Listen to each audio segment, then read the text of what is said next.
जय हिंद दोस्तों। Ajmer sir education class में आपका स्वागत है। आइए आज हम लोग अध्ययन करते हैं इंपरेटिव सेंटेंस के बारे में। इंपरेटिव सेंटेंस होता क्या है? जैसे open the door, open the window, shut the door, shut the window, और bring the chair, give me pen. तो इसमें क्या हो सकता है? Please give me pen, please take the give the ball. तो इस प्रकार के वाक्य होते हैं। आपका क्या होता है? इंपरेटिव सेंटेंस होता है। Imperative sentence, an imperative sentence is a type of sentence that gives command, order और इंस्ट्रक्शन। अब यहाँ देखिए, कमांड, ऑर्डर, इंस्ट्रक्शन। कमांड का प्रयोग कहाँ होता है? जहां राजा प्रजा से धर्मगुरु अपने शिष्यों से, जहां राजा प्रजा से धर्मगुरु अपने शिष्यों से, सैन्य अधिकारी अपने सिपाहियों से कुछ कहता है। ठीक है, राजा प्रजा से धर्मगुरु अपने शिष्यों से, सैन्य अधिकारी अपने सिपाहियों से कुछ कहता है, तो वहां कमांड का प्रयोग होता है। वहां क्या होता है? कमांड का प्रयोग होता है। और ऑर्डर, ऑर्डर का प्रयोग वहां होता है जब मालिक नौकर से, जब मालिक नौकर से, बड़ा छोटे से कुछ कहता है, वहां ऑर्डर का प्रयोग होता है। इंस्ट्रक्शन भी उसी में कन्वर्ट कर लीजिए। ठीक है, तो इस प्रकार से वहां ऑर्डर का प्रयोग होता है। रिक्वेस्ट का प्रयोग क्या होता है? रिक्वेस्ट और सजेशन। जब छोटा जब छोटा बड़े से जब छोटा बड़े से नौकर अपने मालिक से कुछ कहता है, तो वहां रिक्वेस्ट का प्रयोग होता है। जब छोटा बड़े से मालिक अपने नौकर अपने मालिक से कुछ कहता है, वहां रिक्वेस्ट का प्रयोग होता है, जिस भी वाक्य में कहता हूं। और सजेशन का प्रयोग, सजेशन और एडवाइस, सजेशन और एडवाइस का प्रयोग वहां होता है जहां बराबर वाले एक दूसरे से कुछ कहते हैं। जब बराबर वाले दो व्यक्ति एक दूसरे से कुछ कहते हैं, तो वहां क्या प्रयोग होता है? सजेशन का प्रयोग होता है। ठीक है, वहां सजेशन और एडवाइस का प्रयोग होता है। गाइडेंस का प्रयोग कहाँ होता है? गाइडेंस का प्रयोग कहाँ होता है? जैसे मान लीजिए, जब टीचर अपने स्टूडेंट को कुछ बताता है, किसी एग्जाम की रणनीति बताता है, तो वो गाइड करता है, यानी गाइडेंस के रूप में देखा जा सकता है। अर्ज का प्रयोग कहाँ होता है? अर्ज का प्रयोग जब प्यूपिल यानी शिष्य अपने धर्म गुरु से, प्रजा अपने राजा से कुछ कहता है, या तो वहां अर्जेंसी का प्रयोग होता है, या बेग्ड का प्रयोग होता है। ठीक है, इस प्रकार का प्रयोग होता है। इंपॉर्टेंस भी उसी रूप में देख लीजिए। अब हाँ, अर्जेंसी का अर्थ क्या होता है? जैसे आग्रह, अत्यावश्यकता, महत्व, जरूरत, अविलंबता, तात्कालिकता। ठीक है, ये सब होता है। ठीक है, ये सब आपका होता है। तो इंपरेटिव सेंटेंस, इंपरेटिव सेंटेंस आप लोग समझ गए होंगे अच्छी तरीके से, आशा करते हैं। ठीक है, तो ये नोट डाउन कर लीजिए। अब आपको कहीं मतलब समझ में आ गया होगा कहाँ कमांड का प्रयोग होता है, कहाँ ऑर्डर का, कहाँ इंस्ट्रक्शन का प्रयोग होता है, कहाँ रिक्वेस्ट का, कहाँ सजेशन का, कहाँ एडवाइस का, कहाँ गाइडेंस का, कहाँ अर्जेस का, कहाँ इंपॉर्टेंस का। ठीक है, ये सब प्रयोग आप लोग अच्छे तरीके से जान गए होंगे। ठीक है, तो ये सब नोट डाउन करिए, आगे इसमें बताया जा सकता है। और ठीक है, नोट डाउन करें।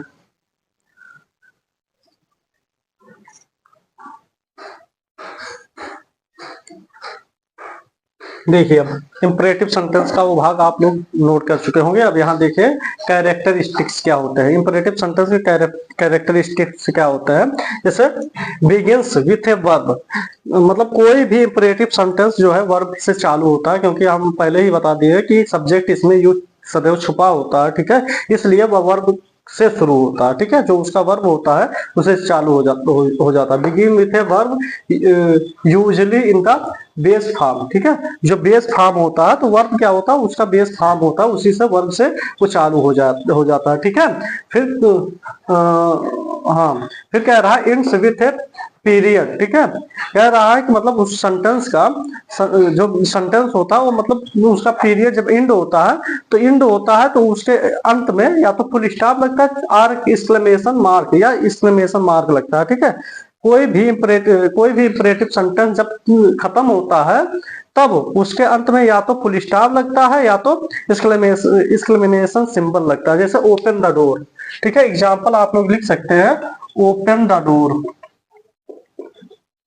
डोर, ओपन द डोर यानी फुल स्टॉप हो जाएगा, ओपन द डोर में फुल स्टॉप हो जाएगा।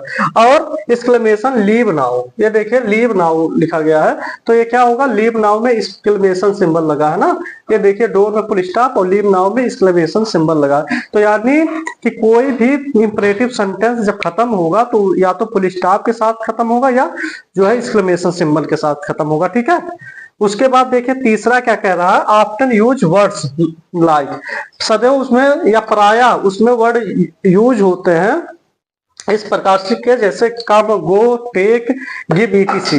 ठीक है, come, go, take, give, etc, इस प्रकार के शब्द यूज होते हैं। ठीक है, इस प्रकार के शब्द या वर्ब कह सकते हैं आप यूज होते हैं। उसके बाद चौथे में क्या कह रहा है, चौथा अपनी कैरेक्टरिस्टिक क्या है, मे इंक्लूड वर्ड्स लाइक, में कैसे मतलब जोड़ा जाता है, प्लीज, काइंडली, अर्जेंटली। ठीक है, प्लीज, काइंडली, अर्जेंटली के रूप में मे का प्रयोग होता है। ठीक है, मे अगर दिखेगा इसमें तो उसका कैरेक्टरिस्टिक्स क्या होगा, प्लीज, काइंडली, अर्जेंटली, ईटीसी। ठीक है, आशा करते हैं ये समझ में आया होगा आप लोगों को। चलिए नोट डाउन करिए, आगे बताते हैं।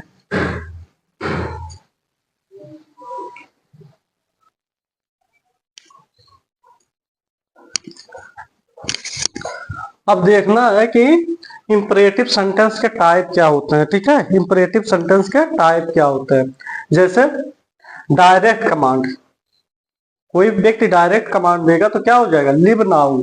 ठीक है, लिव नाउ, उसके बाद एक्सक्लेमेशन सिंबल लग जाएगा, लीव नाउ।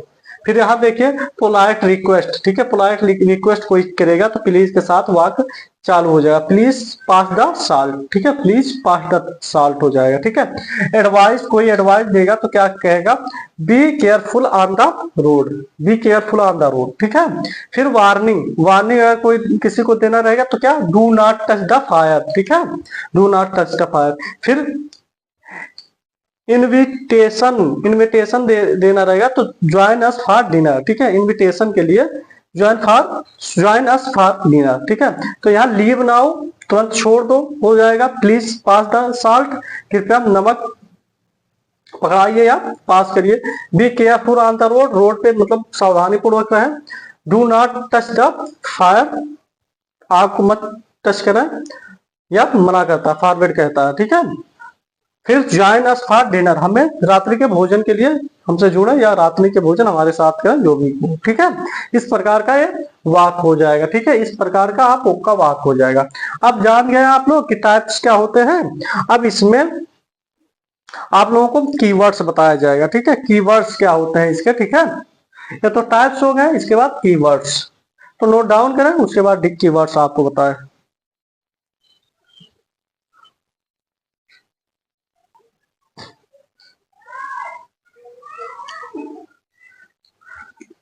तो देखते हैं कीवर्ड्स क्या होता है। कीवर्ड्स इसमें होता है जैसे कमांड वर्ब, कमांड वर्ब में क्या है, ये कम, गो, टेक, गिव। ठीक है, कम, गो, टेक, गिव एक कमांड वर्ब के अंतर्गत आएंगे। ठीक है, उसके बाद मॉडल वर्ब, मॉडल वर्ब क्या है, शुड, मस्ट, आर्ट।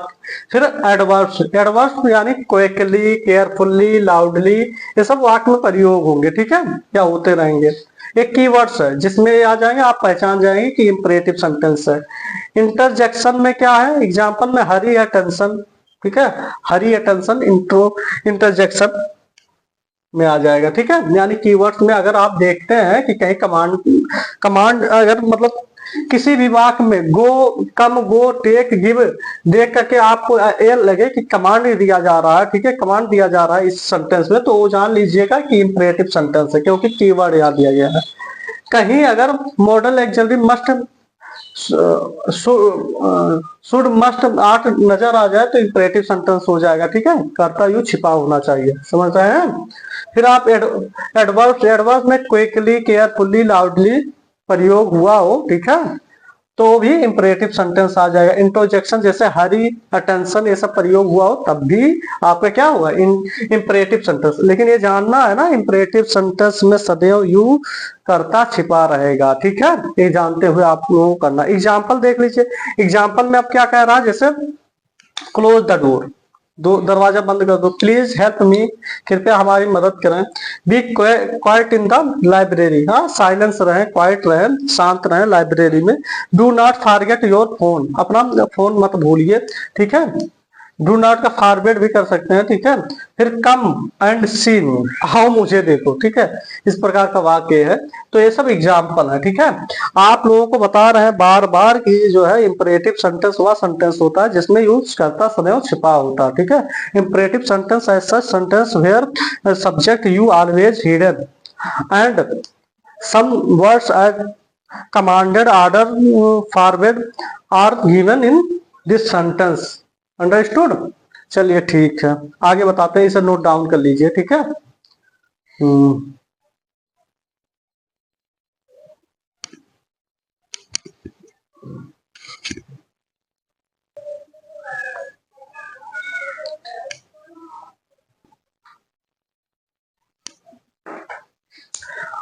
देखिए दोस्तों, अब देखते हैं इसका फंक्शन क्या होता है।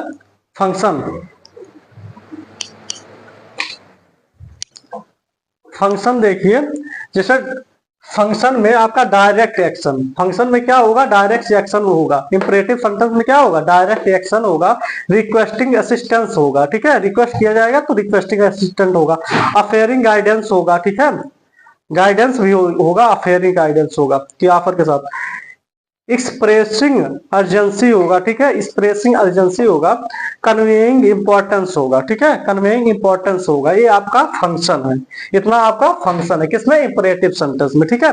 उसके बाद क्या कह रहा, to identify and imperative sentence, किस प्रकार से हम आइडेंटिफाई करेंगे कि ये इंपरेटिव सेंटेंस है। तो क्या करेंगे आप, look for verbs in the base form. पहला नंबर उसे हम लोगों को देखना है कि उसका वर्ब कैसा है, बेस फॉर्म में होना चाहिए, यानी वर्ब से शुरुआत होना चाहिए, ठीक है। उसके बाद क्या कह रहा है, चेक फॉर कमांड वर्ड्स और फ्रेजेस, ठीक है। फिर आपको करना है कि कौन सा वर्ब कमांड देने वाला वर्ब है, यानी क्या इसमें कमांड देने की भावना प्रकट हो रहा है।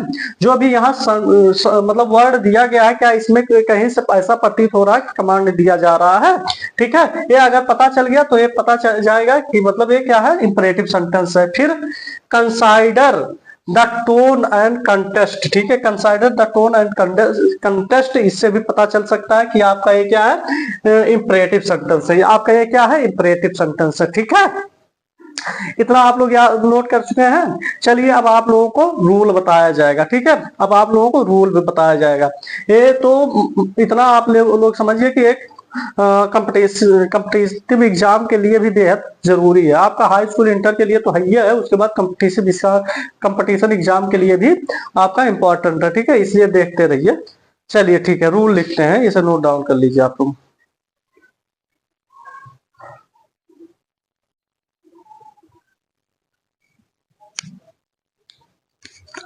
हाँ दोस्तों, देखते हैं रूल पहला क्या कहता है, कह रहा है यदि किसी व्यक्ति को संबोधित करके आज्ञा दी गई हो तो उस व्यक्ति के नाम से पहले या बाद में अल्प विराम का प्रयोग किया जाता है। उस व्यक्ति के नाम के पहले या बाद में अल्प विराम का प्रयोग किया जाता है। जैसे एग्जाम्पल में देख रहे हैं,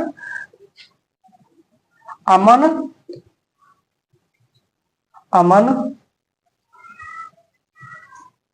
कम है यार, ठीक है, अमन कम है यार। तो अमन के नाम के पहले क्या लग गया, कामा लग गया, ठीक है, अमन कम हेयर। तो ये अमन के नाम के पहले कामा, उसके बाद कम हेयर, ठीक है। तो ये हो गया पहला रूल, ठीक है। सेकंड क्या है, रूल कह रहा पॉजिटिव सेंटेंस में आज्ञा प्रकट करने के लिए वर्ब के फर्स्ट फॉर्म का प्रयोग करते हैं। सेकंड रूल कहता है पॉजिटिव सेंटेंस में आज्ञा प्रकट करने के लिए वर्ब के फर्स्ट फॉर्म का प्रयोग करते हैं।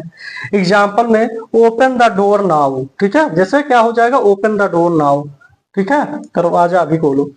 फिर रूल तीसरा क्या होगा, देखिए कह रहा है निगेटिव सेंटेंस में आज्ञा प्रकट करने के लिए, निगेटिव सेंटेंस में आज्ञा प्रकट करने के लिए डू नॉट और डोंट के साथ वर्ब की फर्स्ट फॉर्म लगाया जाता है। डू नॉट या डोंट के साथ वर्ब का फर्स्ट फॉर्म लगाया जाता है, ठीक है। जैसे Hari do not call the servant, Hari के बाद देखिए कामा लगा है, ठीक है, Hari comma do not call the servant. यही आप कर सकते हैं डोंट भी, Hari don't call the servant, ठीक है, Hari don't call the servant या do not call the servant, एक ही बात होती है, ठीक है। तो ये हो गया आपका तीसरा रूल कंप्लीट हो गया। लिखिए, ऐसा नोट डाउन करिए, उसके बाद हम चौथा रूल लिखा है, ठीक है, नोट डाउन करें।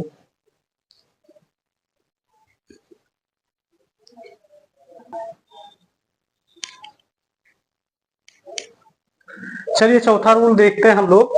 चौथा रूल में क्या कहता है, प्रार्थना सूचक वाक्यों में प्लीज के साथ वर्ब की फर्स्ट फॉर्म लगाते हैं, ठीक है। कोई प्रार्थना सूचक वाक्य हो तो प्लीज के साथ वर्ब का फर्स्ट फॉर्म लगाते हैं इसमें, ठीक है। कह रहा प्लीज शट द विंडो, ठीक है, प्लीज शट द विंडो मतलब कृपया दरवाजा बंद करें, विंडो बंद करें, ठीक है। प्रार्थना सूचक निषेधात्मक वाक्य में प्लीज के पश्चात डू नॉट लगाकर वर्ब का प्रयोग करते हैं। प्लीज के पश्चात डू नॉट लगाकर वर्ब मतलब लगाकर वर्ब की फर्स्ट फॉर्म का प्रयोग करते हैं। Please do not disappoint me, ठीक है, please do not disappoint me. फिर सिक्स रूल क्या कहता है, फर्स्ट पर्सन आई वी तथा थर्ड पर्सन के नाउंस या pronouns he she it they Ram Sita ETC के साथ इंपरेटिव सेंटेंस के भाव को व्यक्त करने के लिए लेट का प्रयोग करके वर्ब का फर्स्ट फॉर्म का प्रयोग करते हैं, वर्ब के फर्स्ट फॉर्म का प्रयोग करते हैं या फर्स्ट फॉर्म ऑफ वर्ब का प्रयोग करते हैं, ठीक है। ये हो सकता है एग्जांपल ना दिखता हो आप लोगों को, हम बता देते हैं। Let this boy go home, ये छठवें का होगा, let this boy go home, let this boy go home, ठीक है, ये आपका छठवें का हो जाएगा example, let this boy go home, ठीक है। आशा करते हैं समझे होंगे। चलिए लिखते हैं हम लोग सातवां आठवां रूल, ठीक है, इतना नोट डाउन करिए, उसके बाद लिखते हैं।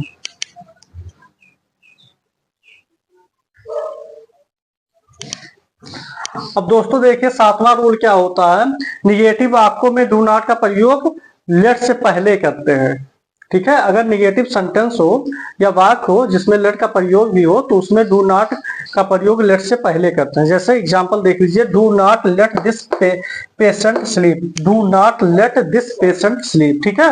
अब आठवां रूल देख लीजिए, इन वाक्यों में आओ के लिए कम का प्रयोग नहीं होता, केवल लेट अस का ही प्रयोग किया जाता है। इन वाक्यों में आओ के लिए कम का प्रयोग नहीं होता, केवल लेट अस का ही प्रयोग किया जाता है। जैसे लेट अस प्ले नाउ, आओ अब हम खेलें, लेट अस प्ले नाउ, आओ अब हम खेलें, ठीक है। तो इस यहाँ लेट अस प्ले नाउ हो गया, ठीक है। आशा करते हैं आप लोगों को ये वीडियो अच्छा लगा होगा, देखते रहिए और लाइक और सब्सक्राइब करते रहिए, ठीक है। उसके बाद मिलते हैं नेक्स्ट वीडियो में, तब तक के लिए देखने के लिए बहुत बहुत धन्यवाद आप लोगों को। जय हिंद, जय भारत, पुनः मिलते हैं नेक्स्ट वीडियो में।